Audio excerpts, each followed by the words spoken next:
Ipasusubasta na ng Bureau of Customs ang 7 luxury vehicle sa mag-asawang kontratistang Pacifico at Sara Diskaya. Ayon sa BOC, sa November 15, ipapabid ang mga luxury vehicle. Hindi na raw pumalag dito ang mga Diskaya. May 6 pa raw sasakyan ng mag-asawa na ayaw nilang bitawan dahil may imports document sa mga ito.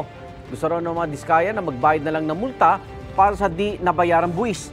Plano ng BOC na i-live stream ang pagsubasta sa mga sakyan ng mga Diskaya. Posible raw na makolekta ang gobyerno ng nasa 200 million pesos dito.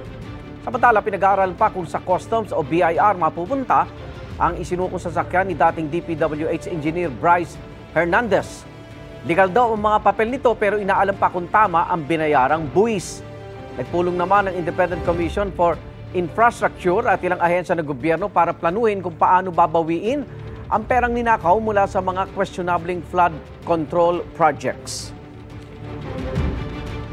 Want the right hand to know what the left hand is doing. This is actually a unified approach to a heinous, scandalous crime that happened to our country.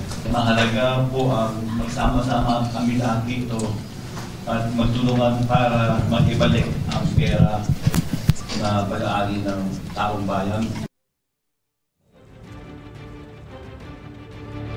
Igan, mauna ka sa mga balita, mag-subscribe na sa GMA Integrated News sa YouTube para sa iba't ibang ulat sa ating bansa.